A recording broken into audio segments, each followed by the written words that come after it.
আমরা আপনি নিশ্চয়ই নতুন করে ভূমিকা কিছু নাই, কারণ আপনারা তো সবসময় সোশ্যাল মিডিয়ায় সক্রিয় থাকেন, দেখেন। আমাদের এখানে কোনো একটা ঘটনা ঘটার সঙ্গে সঙ্গে আমিও যখন দেখি, আপনিও তখন দেখেন। আমারও যেরকম প্রতিক্রিয়া হয়, আপনারও সেরকম প্রতিক্রিয়া হয়। তবে যেহেতু ব্যক্তি দুজন, কাজে হয়তো একটু পার্থক্য হয়। সেটা নিয়ে আলোচনা করার জন্য কিন্তু আমাদের এই আয়োজন, যে আপনি ওখানে বসে কি ভাবছেন। আপনি জানবেন যে আমরা নির্বাচনের পথে অগ্রসর হচ্ছি। নির্বাচন কমিশন বেশ ঘটা করে আমাদের নির্বাচনের তফসিল ঘোষণা করেছেন। ফেব্রুয়ারির 12 তারিখে নির্বাচন হবে।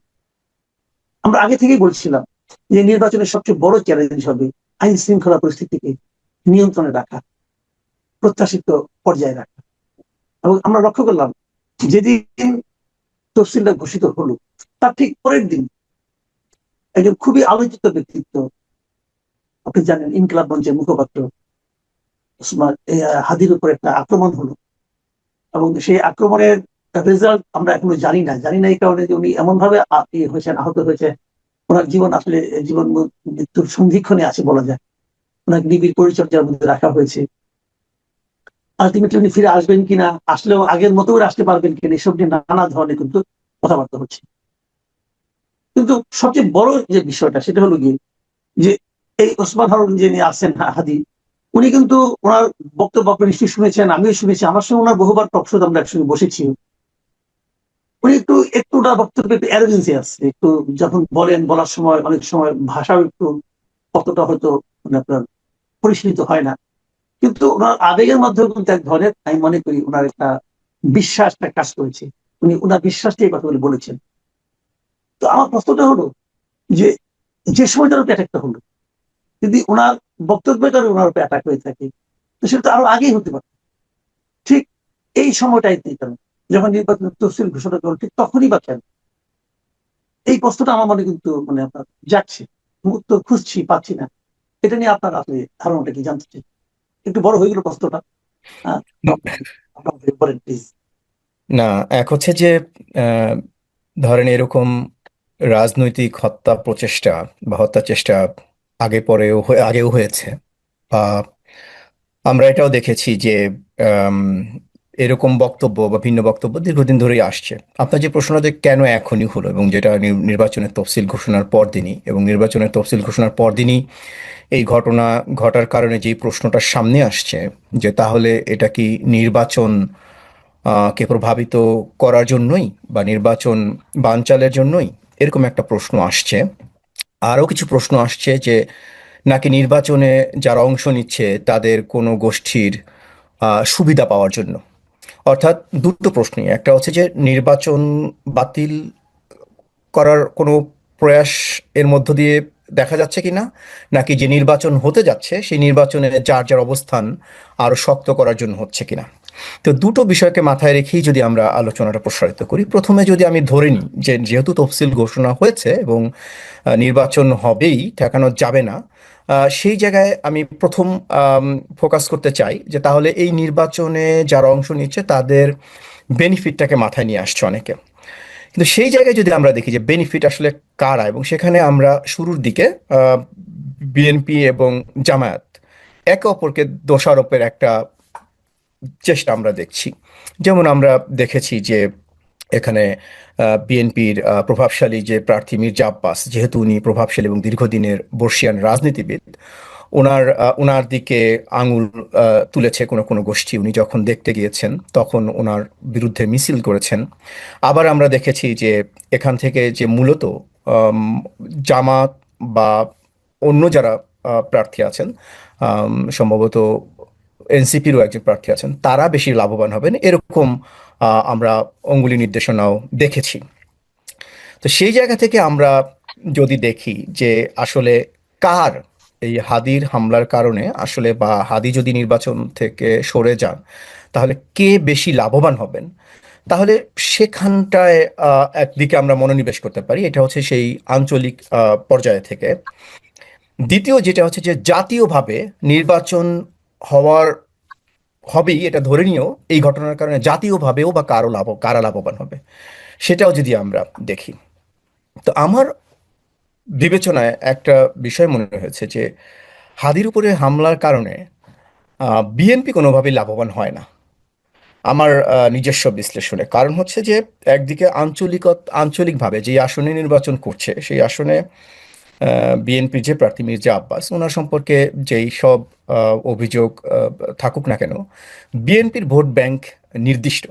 যেমন বিএনপির ভোট ব্যাংক কিন্তু আপনার ফ্লোটিং কম। বাংলাদেশ আওয়ামী লীগ বা বিএনপি এদের ভোট কিন্তু খুব বেশি মুভ করার সম্ভাবনা কম থাকে।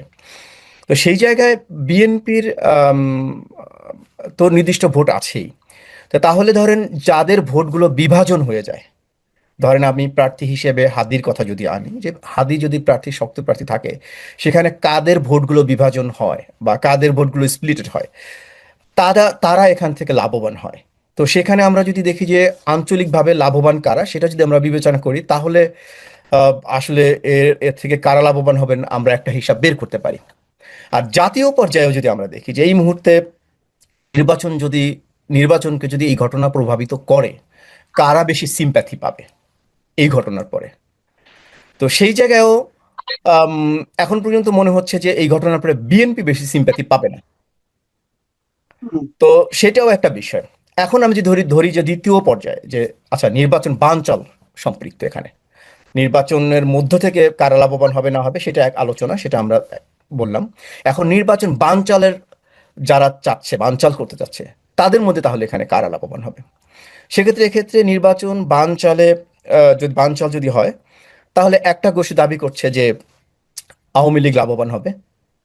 এই অর্থে আওয়ামী লীগ লাভবান হবে যে নির্বাচন যদি পেছানো যায়, আওয়ামী লীগের আন্তর্জাতিক এবং জাতীয় পর্যায়ে গ্রহণযোগ্যতা যেই 24 সালের আগস্টের পরে যেটা ছিল আস্তে আস্তে তৈরি হচ্ছে, বর্তমান সরকারের ব্যর্থতা বা আন্তর্জাতিক পর্যায়ে গ্রহণযোগ্যতার অভাব এবং আওয়ামী লীগের নিজেদের অবস্থান তুলে ধরার মাধ্যমে তাদের গ্রহণযোগ্যতা আস্তে আস্তে বাড়ছে। তাহলে এক হিসেবে দেখা যাচ্ছে যে আওয়ামী লীগ হয়তো নির্বাচন যদি এই মুহূর্তে না হয়, একটু পরে হয়, আওয়ামী লীগের সম্ভাবনা আছে। আর দ্বিতীয়ত নির্বাচন পেছালে এই মুহূর্তে যারা ক্ষমতা কাঠামোতে আছে তারা লাভবান হবে। এবং ক্ষমতা কাঠামোতে আপনার জামায়াত আছে, আপনার এনসিপি আছে, বিএনপি আছে, সবাই এক ধরনের মিশ্রণ, কিন্তু তার মধ্যে বিএনপি খুব জোরালোভাবেই নির্বাচন চাচ্ছে, কারণ বিএনপির মনে করছে যে এই মুহূর্তে নির্বাচন হলে তখন বিএনপি এককভাবে তারা ক্ষমতায় আসবে। সুতরাং নির্বাচন বানচালের প্রশ্নে আমরা বিএনপিকে দেখি না যে বিএনপি নির্বাচন বানচালের দিকে যাবে। বিএনপি এখন প্রধান লক্ষ্য নির্বাচন করাটাই। তো তাহলে বানচালের লক্ষ্যে আমরা দেখছি যে এখানেও আমরা সুনির্দিষ্ট করে দেখছি যে সব পক্ষেরই আসলে এক ধরনের সম্পৃক্ততা বা লাভবান হওয়ার সম্ভাবনা আছে, যার কারণে আমরা আসলে সুনির্দিষ্ট করে এক পক্ষকে দায়ী করতে পারি না। আর সর্বোপরি আহ, আরো যদি দেখি যে আর কারা লাভবান হবে নির্বাচনের বাইরে গিয়ে, যদি বলি যে যে এই মুহূর্তে আসলে কারা লাভবান হবে, যে নির্বাচন বানচাল নাকি নির্বাচন হবে, তার বাইরে গিয়েও যদি দেখি যে আসলে এই ধরনের রাজনৈতিক ঘটনাগুলো দেখেন যে সাধারণত আমাদের প্রচার মাধ্যম থেকে শুরু করে আমাদের রাজনৈতিক নেতৃত্ববৃন্দ বা যারা ক্ষমতায় আছেন, তারা বা আমরাও এই ধরনের ঘটনাগুলোকে এত সেন্সিটিভ ভাবে গ্রহণ করি যে অন্যান্য অনেক সাধারণ ঘটনা আমরা আসলে ইগনোর করি, অ্যাভয়েড করি। তো গত 15 মাসে বা 16 মাসে আওয়ামী লীগ সরকারের পরিবর্তনের পরে মানুষের মধ্যে যে আশা আকাঙ্ক্ষা ছিল পরিবর্তনের ইতিবাচক, সত্যিকার অর্থে যে সেগুলোর কিন্তু কোনো কিছুই আসলে আমরা বাস্তবায়ন দেখিনি। এখন অনেকে প্রশ্ন করছে যে হয়তো 15 মাসে সেটা সম্ভব না, কিন্তু যেটাই হোক না কেন মানুষের তো আশা আকাঙ্ক্ষা থাকে, সে আশা আকাঙ্ক্ষার বাস্তবায়ন আমরা দেখিনি। তো সেক্ষেত্রে এরকম একটা ঘটনা হয়তো সেই ব্যর্থতাকে অনেক সময় আড়াল করতেও সহায়তা করে। আর অনেকে আরেকটা বিষয় বলছেন যে নির্বাচন যতটা সুষ্ঠু পরিবেশে হবে আশা করা হচ্ছিল বা অনেকটা আনন্দমুখর পরিবেশে হবে, এই ঘটনা তার জন্য একটা আঘাত বা একটা নির্দেশনা যে বা একটা নির্দেশ করছে যে সেরকম হবে না বরং। কিন্তু আমার কাছে কখনোই মনে হয় নাই শুরু থেকে যে নির্বাচন হলেও সেটা যে সুষ্ঠু এবং শান্তিপূর্ণভাবে হবে, কেননা যে কোনো কেন? কিছু তো কারণ যে কোনো কিছু তো হঠাৎ করে তৈরি হয় না। যেমন আইন শৃঙ্খলা পরিস্থিতির অবনতি এমন না যে নির্বাচনের তফসিল ঘোষণার পরে অবনতি হয়েছে। আমরা শুরু থেকেই দেখেছি যে আমরা যেই রাজনৈতিক সংস্কৃতির কথা আমি একটু পরে আসছি, কিন্তু তার আগে আমি যদি বলি যে আইন শৃঙ্খলা পরিস্থিতির যে অবনতি দেখেছি, আপনি তো সেদিন কে যেন বলছিল যে আম, যে বিষয়টা তো আপনি আলাদিনের চারাগের মতো একদিনে পরিবর্তন করতে পারবেন না। কারণ নির্বাচনের তফসিল ঘোষণা হলো আর সবাই শান্তিপূর্ণভাবে ফেরত গেল যার যার ঘরে, অপরাধীরা, তা তো না যে ঠিক আছে নির্বাচন হচ্ছে। কারণ এতদিনের যে ধারাবাহিক আইন শৃঙ্খলা পরিস্থিতির অবনতি, সেই ধারাবাহিকতা তো থাকবেই, সাথে নির্বাচনের যে এক ধরনের স্ট্রেস এবং চাপ, সেগুলো যুক্ত হয়ে এটা আরো বাড়বে। 2008-এর যে সরকার আমরা দেখি যে তখন যে নির্বাচনটা হয়েছিল, তখন কিন্তু আপনার একটা রাজনৈতিক আম, সংঘাত ছাড়া তৎকালীন সরকারের বিরুদ্ধে আইন শৃঙ্খলা পরিস্থিতির তেমন অবনতি আমরা দেখি নাই।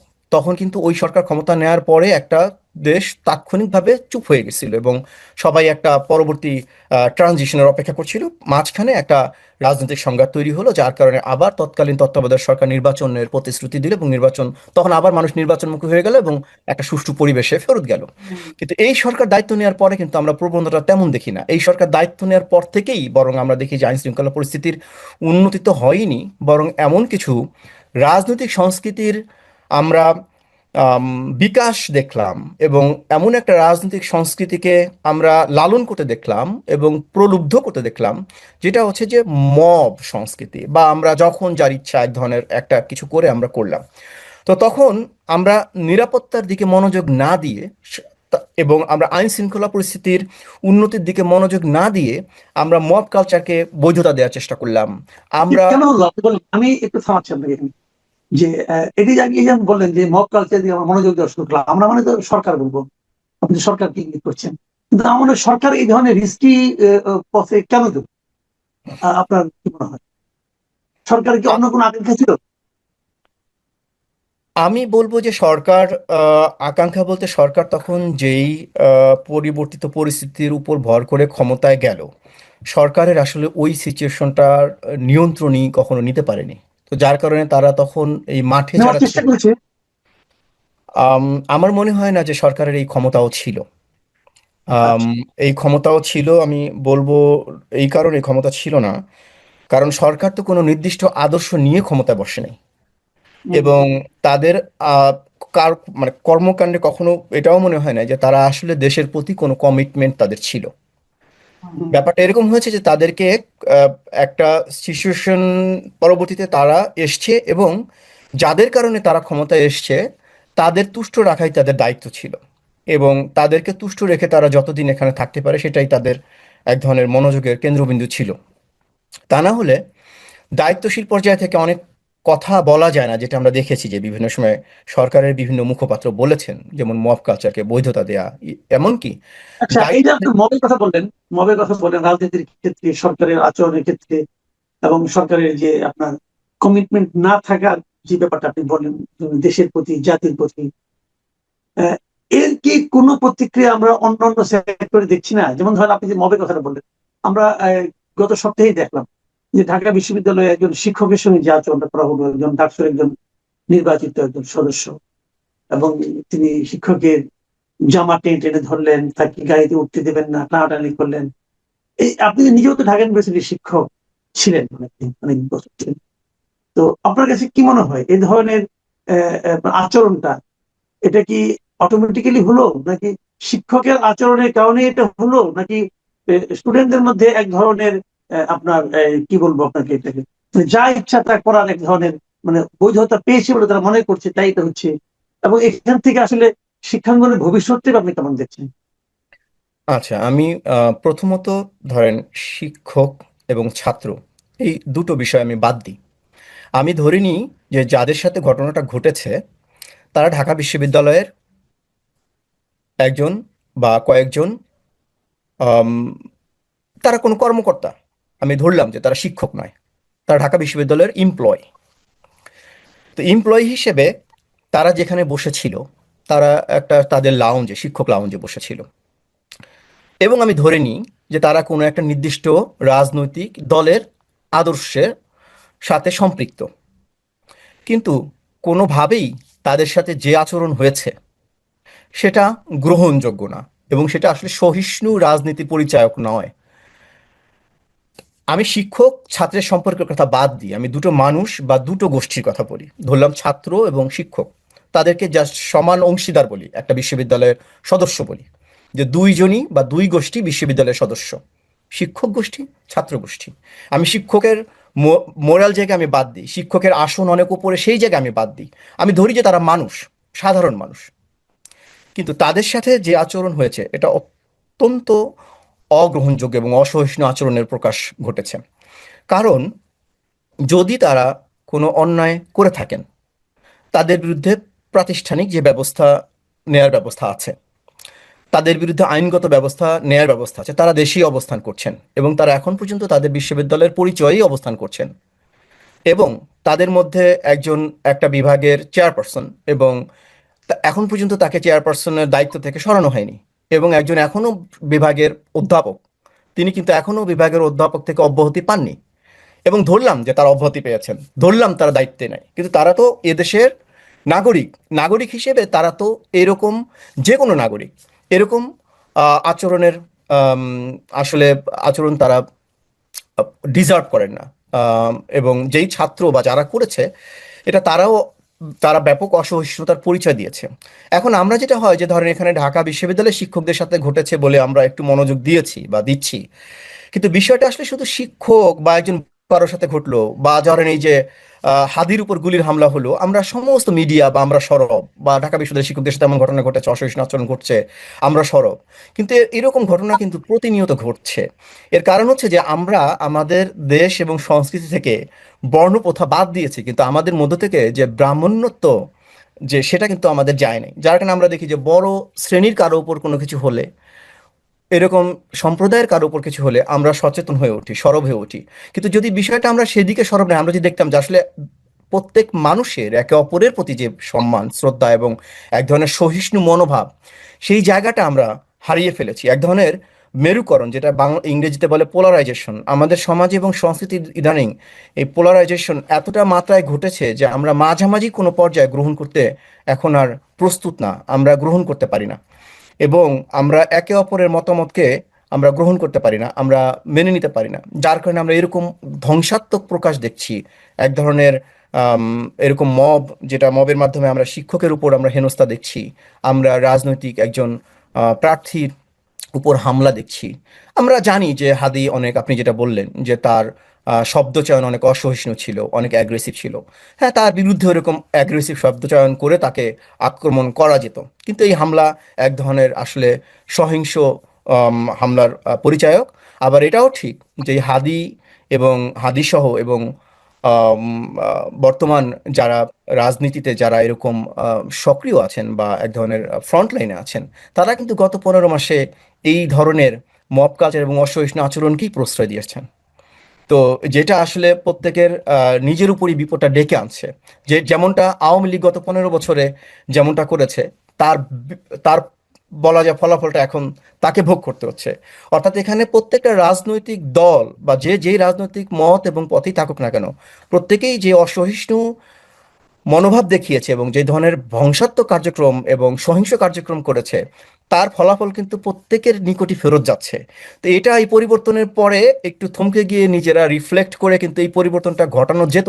কিন্তু আমরা দেখেছি সেই প্রতিহিংসার রাজনীতি, সেই অসহিষ্ণুতার চর্চা, সেই মানুষকে থমকে দেওয়ার চর্চা। তো তার ফলাফল তো আসবেই। যেমনটা আওয়ামী লীগের উপর ফেরত গেছে, তেমনটা এদের উপরও ফেরত আসবে। এবং এটা তো হাদি জানতোই, যে হাদি বিভিন্ন সময় বলেছে যে আমার উপর আক্রমণ আসবে। কারণ হাদি জানতো যে সেও কিন্তু সেই অসহিষ্ণুতার চর্চা চালিয়ে গেছে, বা এখন যারা আছে। এবং আপনি দোষারোপের রাজনীতিও কিন্তু এখন চলছে, দেখেন যে আমরা চিহ্নিত হওয়ার আগেই কিন্তু একে অপরকে দোষারোপ করলাম, যেটা আগেও ঘটেছে। যে একটা ঘটনা ঘটার পরেই সেই আমাদের রবীন্দ্রনাথ কবিতার মতো যে কেষ্টা বেটাই চোর, আওয়ামী লীগের সময় দেখা গেছে যে কিছু ঘটনা ঘটার পরেই জামাত বিএনপি করেছে অপরাধীকে চিহ্নিত করার আগেই। আবার এখনো আমরা দেখছি কিছু হলেই আগে সে আওয়ামী লীগকে এখন বলা হচ্ছে। অথচ যদি সেই দিকে না গিয়ে প্রথমে অপরাধীকে কেন, কে তাকে হুকুম দিয়েছে, কার সাথে তার সম্পৃক্ততা ছিল, এই যদি অপরাধীর দিকে আমরা ফোকাস করতাম, তাহলে হয়তো আমরা আসলে প্রকৃতভাবে এই সমস্যার উত্তরণ, সমস্যা থেকে আমরা আসলে মুক্তি পেতাম। আমরা একটু রাজনীতির বাইরে আসি। আপনি জানেন গত দুদিনে এই দেশে একটা ঘটনা ঘটেছে, যেটা খুবই মর্মান্তিক বলে আমাদের কাছে মনে হয়েছে। এই রাজশাহীর তানোরে একটা ছোট্ট শিশু একটা গর্তের মধ্যে পড়ে গিয়েছিল, এবং গর্তটা মানে কি মানুষেরই তৈরি গর্ত। তো তাকে উদ্ধার করা যায় না, তো 32 ঘন্টা চেষ্টার পর তাকে উদ্ধার করা গিয়েছে, এবং ততক্ষণে সে তখনও জীবিত ছিল, কিন্তু হাসপাতালে নেওয়ার পর সে মারাই গিয়েছে। শিশু সাজিদের কথা বলছি আমি। তো এই ধরনের ঘটনা কিন্তু সারা দুনিয়াতে মানে অনেক ঘটে, অনেক ঘটে, এবং এটা নিয়ে অনেক মুভিও হয়েছে। আমি আমি নিজে একটা মুভি দেখেছি, মালায়ালাম একটা মুভি ছিল আরাম নামে, নয়নতারা অভিনয় করেছিল। সেখানেও কিন্তু এই ধরনের একটা বাচ্চা পড়ে গিয়েছিল একটা বড় ডিপ টিউবওয়েলের গর্তে, এবং তাকে কে উদ্ধার করা হয় কি সময়, খুবই চমৎকার মুভি, অনেকে দেখতে পারেন।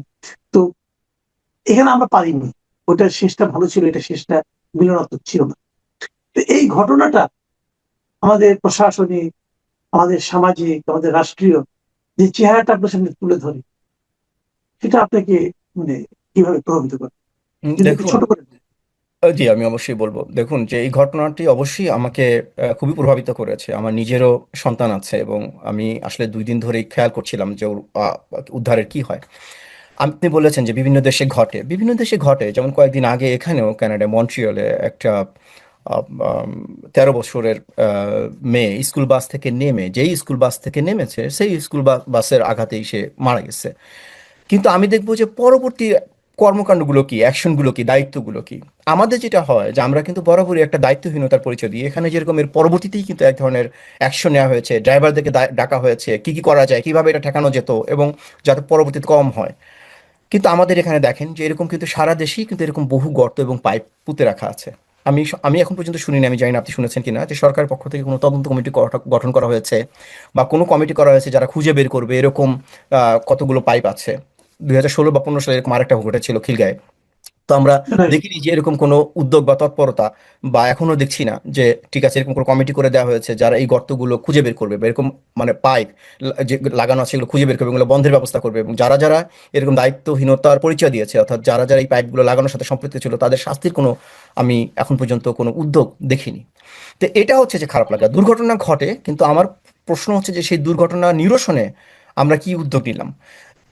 একটা, এই যে আমরা যেটা বললাম যে ব্রাহ্মণত্ববাদ থেকে আমরা বের হয়ে আসতে পারিনি, যে অর্থাৎ একটা উচ্চ পর্যায়ের কারো শিক্ষা, মানে আমি বলি যে রাজনৈতিকভাবে কারো কোনো মানে দুর্ঘটনা ঘটে আমরা যতটা মনোযোগী হই, ঠিক ততটা আমরা কিন্তু সাধারণ মানুষের ক্ষেত্রে হই না।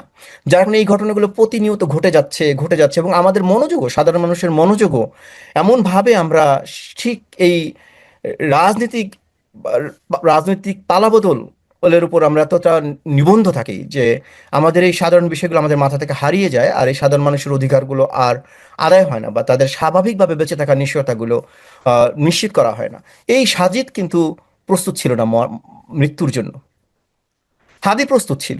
হাদি জানতো যে সে যে রাস্তায় নেমেছে সে মারা যাবে। সুতরাং আমি যে প্রস্তুত, আমি তার নিরাপত্তা তো আমি দিলামই না, কিন্তু যে প্রস্তুত না তার নিরাপত্তাটা তো আমার ভাবার দরকার ছিল আরো বেশি। যে না, আমি তো সাধারণভাবে একটা শান্তিপূর্ণ জীবন যাপন করতে চেয়েছিলাম। আমি আমার একটা সুস্থ স্বাভাবিক মানুষ হিসেবে আমার যে বাঁচার অধিকার, সেই অধিকারটা আমি নিশ্চিত করতে চেয়েছিলাম। আমি তো কোনো জেনে বুঝি আমি কোনো সংগ্রামে যাইনি। আমি যেখানে জানি যে আমার মৃত্যু নিশ্চিত, তাহলে আমি একটা সাধারণ জীবনযাপন করতে চাই। আমি আমার দৈনন্দিন আমার ব্যয় থেকে আমি আমার টাকা দিচ্ছি সরকারকে, ট্যাক্স দিচ্ছি আমি একটা সাধারণ জীবন নিশ্চিত করার জন্য।